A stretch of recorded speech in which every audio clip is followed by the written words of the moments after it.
뼈벌이나 그러나 너희가 원하지 아니하였도다. 보라 너희 집이 황폐하여 버림받으리. 내가 너희에게 이르노니 너희가 주의 이름으로 오시는 이를 찬송하리로다 할 때까지 나를 보지 못하리라 하시니라. 아멘. 13장까지 읽었습니다. 12장으로 가겠습니다. 바리새인들의 외식을 주의하라고 하는 주님의 경고의 말씀이 나옵니다. 바리새인들은 자기들이 철저하게 하나님의 말씀을 잘 꿰뚫어 알고 있다고 말은 참 잘하는데 행함이 없는 사람들입니다. 그래서 바리새인들의 누룩 곧 외식을 주의하라 이렇게 말씀합니다. 바리새인들의 외식은 무엇일까요? 거짓, 위선, 가식. 그러니까 겉만 비스무리하게 하는 척하는 그러한 삶을 말합니다. 누룩이라고 하는 것은 부풀어 오르게 하는 이스트 역할을 하는 거죠. 그냥 놔두면 부패하고 썩고 그럽니다. 바리새인들의 누룩 외식을 주의하라고 1절에서 말씀하시죠. 감추인 것이 드러나지 않을 것이 없고 숨긴 것이 알려지지 않을 것이 없나니 언젠가는 다 드러난다는 거야. 다 밝혀진다는 거예요. 혹시 여러분들 꼬부쳐 놓은 거 있으면 다 미리 이실 짓고 하세요. 어저께 혹시 방송 보셨나요? 금괴 숨겨놨다가 보이는 알츠하이머 병으로 세상을 떠나서 가족들도 알지 못하는데 거기 인테리어 업자가 수리하러 왔다가 그거 발견하고 다 가져가게 됐죠. 그런데 혼자 또 그거를 독식하려고 몰래 도망갔어요. 그래서 내연의 처가 심부름하는 사람한테 고발을 가지고 알리다가 그 과정에서 들통이 났습니다. 장롱 밑에 파고 그 속에다 감춰놓아도 소용없어요. 다른 사람 좋은 일 시킨다니까. 그러니까 꼽쳐놓은 거 있으면 언제 내가 세상 떠날지 모르니까 미리 다 말씀하세요. 가족들에게 말하기에 좀 곤란하면 이름 밝히지 말고 하나님 앞에 갖다 드리세요. 또 내 것도 아닌데 꼽쳐놔도 못 쓸 수도 있습니다. 예. 밝혀지지 않는 거 하나도 없습니다. 숨김없이 다 알려집니다. 하나님께서 우리에게 말씀하신 모든 것이 진리인데 우리는 그 말씀대로 따라 살기보다는 내 지식으로, 내 경험으로, 내 지혜로 내가 아는 그 상식 가운데서 계속 살아가는 겁니다. 습관적으로 삶을 살아온 그 관행대로 말이죠. 7절 보세요. 7절 같이 한번 읽을까요? 너희에게는 심지어 머리털까지도 다 세심바 되었나니 두려워하지 말라. 너희는 많은 참새보다도 귀하니라. 그 위에 6절 보면 참새 5마리가 두 아사리온에 팔리는 것이 아니냐. 그러나 하나님 앞에는 그 하나도 잊어버려서는 받지 아니하는도다. 참새 한 마리가 두 아사리온에 팔린다. 아사리온이라고 하는 것은 로마 화폐 중에서 가장 작은 단위를 말하는데요. 한 데나리온에 한 16분의 1쯤 될까 그런 아주 작은 화폐입니다. 한 데나리온이 어른들의 하루의 품삯이라고 하면 아주 작은 화폐 단위인데 그렇게 해도 하나님은 하나도 잊어버림 받지 않는다. 그러면서 너희들은 머리털까지도 다 세심바 되었다. 머리털 얼마나 된다고 생각하세요? 숱이 좀 많은 사람 한 15만 개 정도 되고요. 좀 적은 사람 한 10만 개 정도. 그래서 10만 내지 15만 개 정도 된다고 합니다. 이 머리털이. 하나님이 다 세심바 된다는 거야. 아, 너는 오늘 몇 개가 나고 몇 개가 빠지는구나. 너는 좀 더 많이 나고 좀 더 적게 빠지는구나. 이거 하나님이 다 세심바 된다는 거예요. 이야, 하나님 머리 복잡하시겠다. 컴퓨터보다 더 정확하시고 컴퓨터보다도 더 광대하게 많이 하신. 그래서 하나님의 속성 중에서 전지하시고 전능하신 것이 있는 거예요. 모르는 것이 없고 못하시는 것이 없으신 분이 하나님이시다. 여러분 이것을 믿습니까? 아멘. 이걸 믿으셔야 돼. 이게 전적으로 믿어지는 때가 성령으로 충만해서 성령이 나를 사로잡고 나를 이끌어 가실 때, 그때 모든 것을 맡길 수 있고요. 모든 것이 하나님이 하심을 우리가 믿을 수 있습니다. 그전에는 믿다가 말다가 믿어지다가 안 믿어지다가 이제 그런 거죠. 이게 성령 충만하고 덜 충만, 안 충만 이런 거에 따라 달라지는 것입니다. 성령 충만하시기를 바랍니다. 오순절 사건이 왜 중요하냐? 이 성령 충만으로 야다의 하나님을 만날 뿐만 아니라 그 하나님이 역사하시는 은혜의 설계 속에 들어가기 때문에 그게 중요한 거예요. 그 전까지는 주로 내 생각대로 내 뜻대로 살아가거든요. 그러니까 마음은 앞서요. 머리는 아주 앞서가요. 그래서 예수님을 떠나지 않겠습니다. 부인하지 않겠습니다. 제가 누굽니까? 다 떠날지라도 저는 안 떠납니다. 그러면서도 현실에 직면하니까 육체가 고통스럽잖아요. 그냥 떠나는 겁니다. 3번씩 모른다고 가는 겁니다. 이거거든요. 근데 오순절 사건을 경험하니까 내 생각이나 나의 가치관이 다 그 성령의 하나님의 은혜 속에서 다 파묻혀지는 거죠. 그리고 오직 주님이 나를 이끌어 가시니까 나는 온데간데 없고 주님만 행하시는 거예요. 사도 바울이 고백한 대로 주의 심정으로, 주님의 심장으로 살아갈 수 있는 거예요. 주께 하듯하고 하나님이 원하시는 삶을 수종드리는 삶으로 나는 만족할 수 있는 거예요. 여러분 오순절 사건이 그래서 중요한 겁니다. 오순절 사건 이전의 삶은요 믿을 수가 없어. 내가 내 자신도 못 믿는 거예요. 그거는 하나님께서 역사하시고 함께하시고 주도적으로 이끌어 가셔야 그게 정말 주님이 이끄시는 그런 삶이 되는 것입니다. 8절 보세요. 8절 같이 읽어요. 내가 또한 너희에게 말하노니 누구든지 사람 앞에서 나를 시인하면 인자도 하나님의 사자들 앞에서 그를 시인할 것이요. 나는 그리스도인입니다. 내 목에 칼이 들어와도 나는 예수를 믿습니다. 나는 주님을 떠나서는 살 수가 없습니다. 언제 어디서든지 고백할 수 있어야 됩니다. 누구든지 사람 앞에서 나를 시인하면 인자도 하나님의 사자들 앞에 나를 시인할 것이요. 사람 앞에서 나를 부인하는 자는 하나님의 사자들 앞에서 부인을 당하리라. 누구든지 말로 인자를 거역하면 사심을 받으려니와 성령을 모독하는 자는 사심을 받지 못하리라. 성령을 거역하거나 모독하면 안 된다는 거예요. 그리고 언제 어디서든지 나는 그리스도인입니다. 밝혀야 됩니다. 아무리 대통령이 되고 싶어도 석가탄신일에 가서 거기서 절하면 안 됩니다. 나는 그리스도인입니다. 밝혀야 됩니다. 이게 그리스도인입니다. 시인하지 않으면 하나님도 너를 모른다고 말씀하신다는 거예요.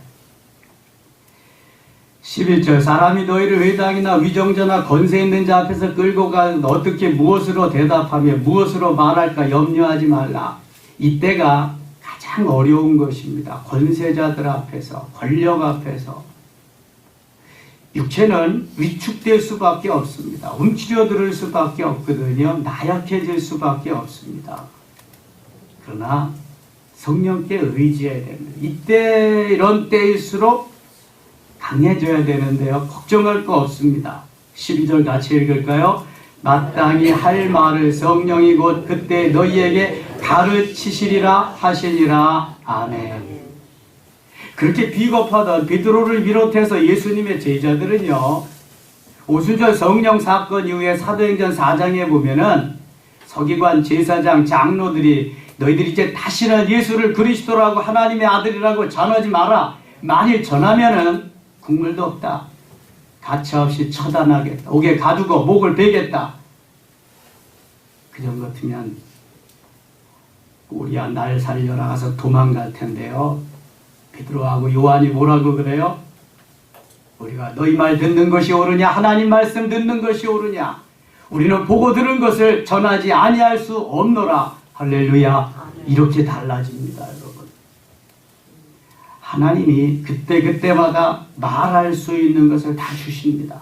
가르쳐 주십니다. 깨닫게 하십니다. 생각나게 하십니다. 감동시켜 주십니다. 요한복음 14장이나 16장에 보면은 성령께서 하시는 일은요, 알게 하시고 생각나게 하시고 깨닫게 하시고 평안을 주시는 그러한 일을 하시거든요. 우리가 성령께 붙잡혀서 주의 하려고 하면은 성령이 다 책임져 주셔 이끌어 가십니다. 걱정할 거 하나 없어요. 내 좋은 머리가 내가 먼저 걱정하는데 그럴 일 한 번 안 해도 되신다는 거예요. 그다음에 부자가 나옵니다. 부자 무리 중에 한 사람이 이르되 선생이여 내 영을 명하여 유산을 나와 나누게 하소서. 이르시되 이 사람이 누가 나를 너희의 재판장이나 물건 나누는 자로 세웠느냐 하시고 그들에게 이르시되 산과 모든 탐심을 물리치라. 사람의 생명이 그 소유에 넉넉한 데 있지 아니하니라. 그 소유에 넉넉함에 있지 아니하니라.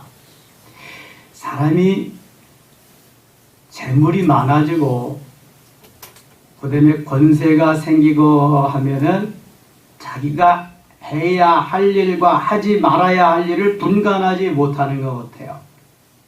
그러니까 대한항공 뉴욕 케네디 공항에서 출발하는 그러한 해프닝, 그러한 있어서는 안 될 일도 있잖아요. 무슨 말인지 잘 모르시나? 신문 기사도 좀 보세요. 부사장이면은 한 탄 사람의 일원이지 승객에 불과하지 자기가 거기서 이래라 저래라 지시할 수 없다. 일단 비행기 타면은 모든 권한이 기장에게 주어지는 것이기 때문에 기장만이 할 수 있는 일을 자기가 회사 임원이라고 마음대로 지시하고 비행기를 다시 회항시키고 그러면 안 된단 말이죠. 이것이 재물이 있고 권력이 있고 그런 이들에게 나타나는 그러한 현상이에요. 독재자들의 현상이 거기에서 나타나는 거죠. 부자가 이렇게 말합니다. 16절에 내가 금전의 농사를 잘 지고 많이 지어가지고 곡간을 여기 짓고 저기 짓고 해서 그렇게 하리라 한다는 거예요. 18절 보세요. 또 이르되 내가 이렇게 하리라. 내 곡간을 헐고 더 크게 짓고 내 모든 곡식과 물건을 거기에 쌓아두리라. 또 내가 내 영혼에게 이르되 영혼아 여러 해 쓸 물건을 많이 쌓아두었으니 평안히 쉬고 먹고 마시고 즐거워하자 하리라 하되 20절 같이 읽겠습니다.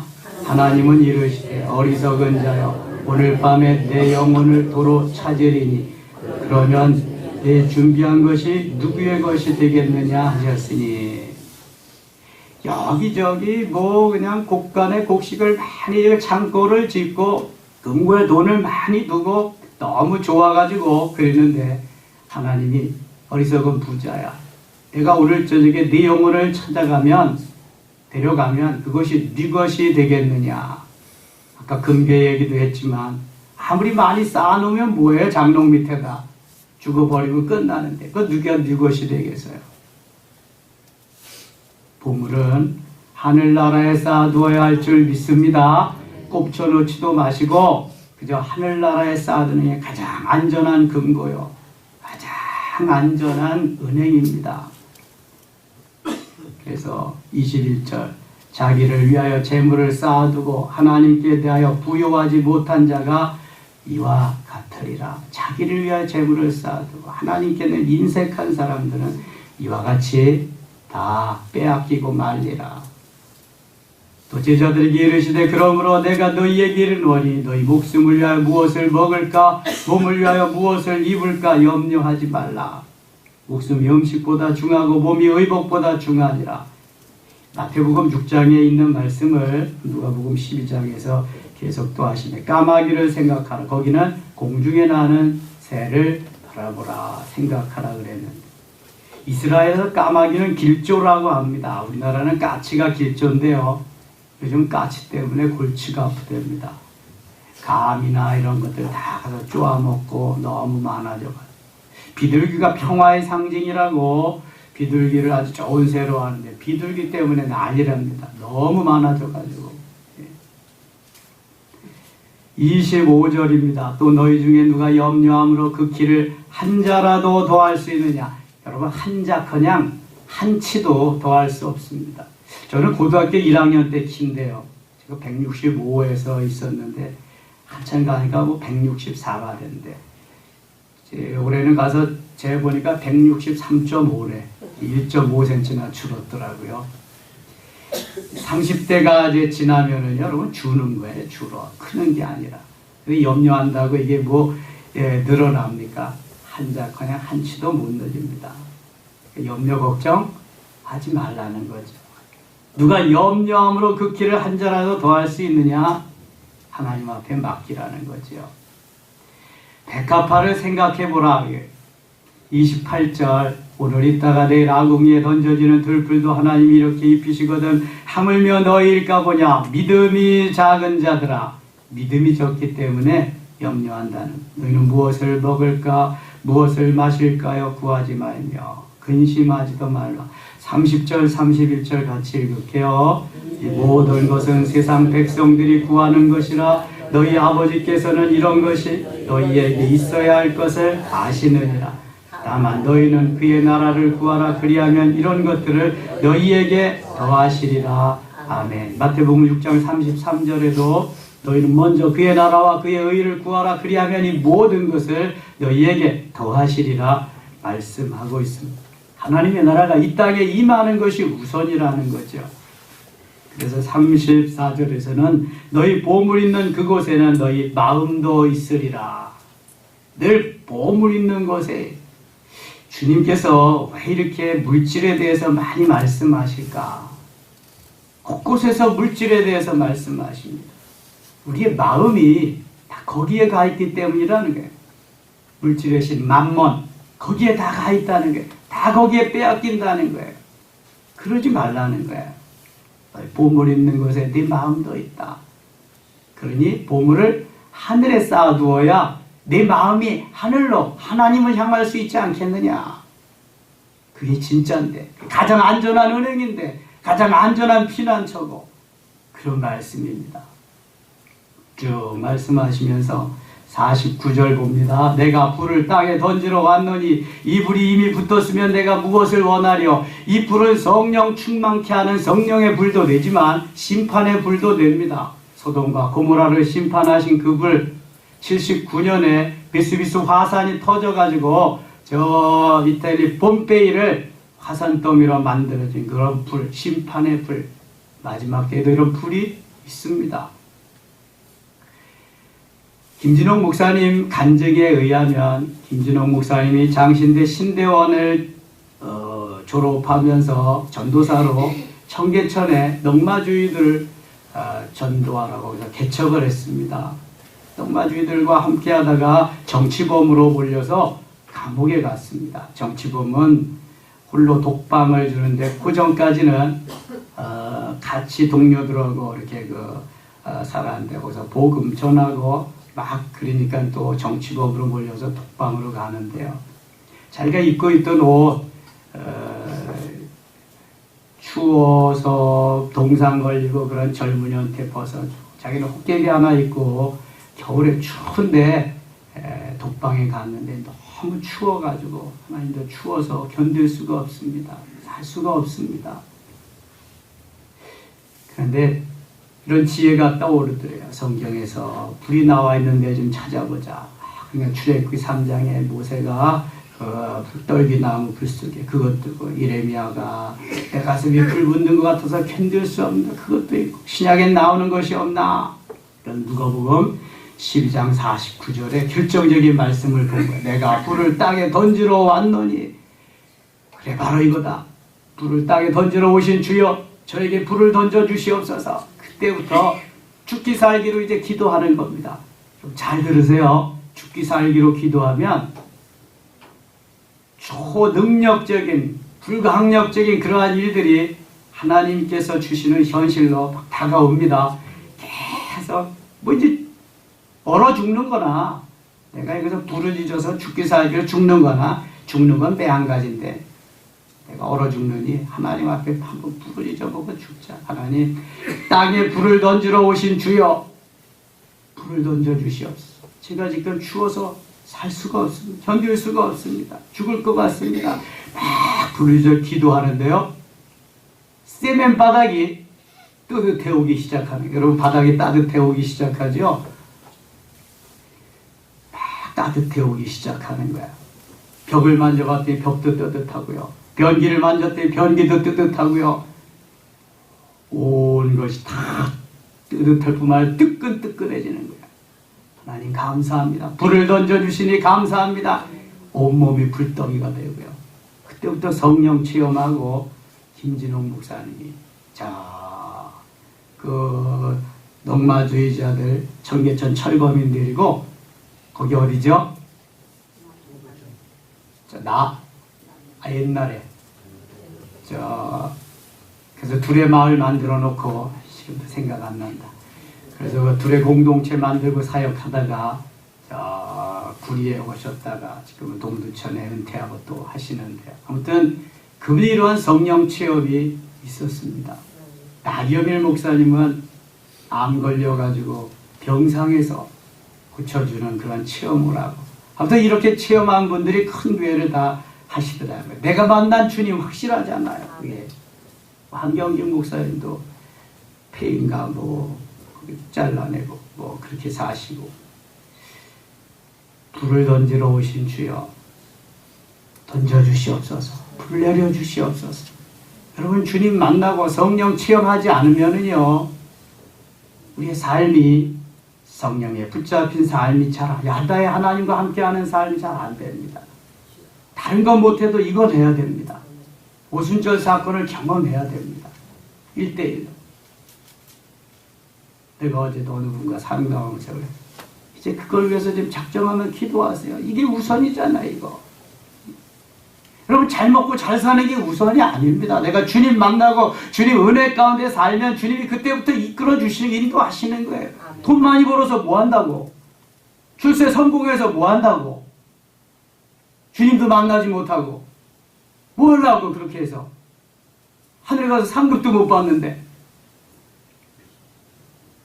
우선순위를 알아야지. 우리가 불을 땅에 던지러 오신 주여 나에게 불을 주시옵소서. 그러면서 말씀하시는 것이요, 내가 분쟁시키러 왔다 그래. 분쟁, 평화를 주러 온 것이요, 분쟁하러 왔다. 31절 보세요. 51절, 내가 세상에서 화평을 주려고 온 줄 아노라. 내가 너에게 이르노니 아니라 도리어 분쟁하게 하려 함이로라. 이후부터 한 집에 5사람이 있어 분쟁하되 셋이 둘과 둘이 셋과 하리니. 이거 예수님 말씀은 이치에 안 맞아요. 왜 가족들을 분쟁하러 오셨겠어요?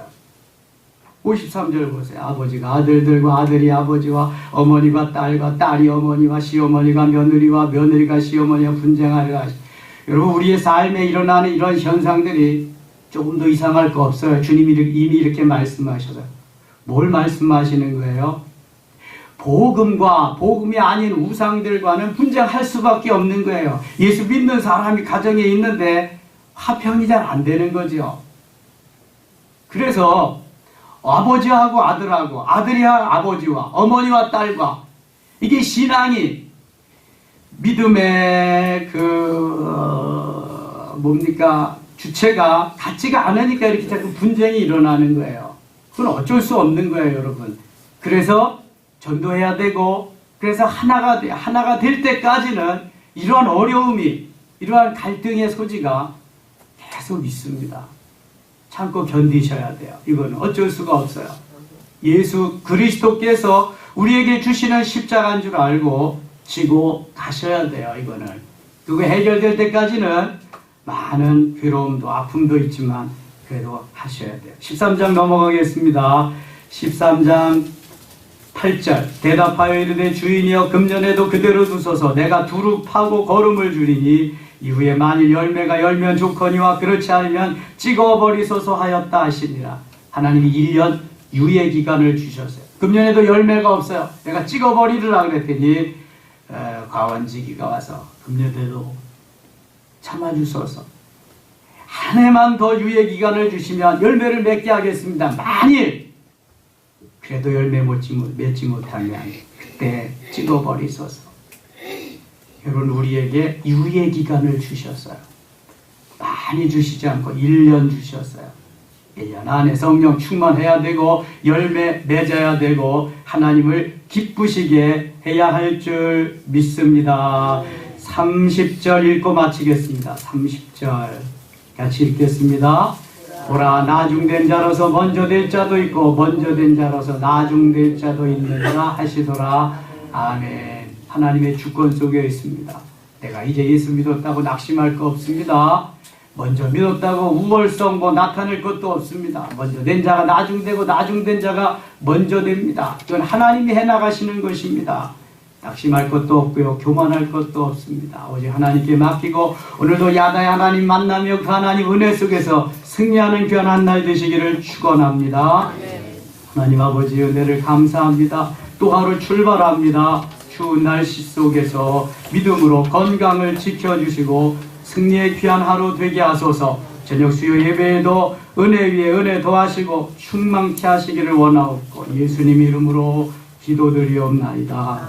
아멘. 주여 한번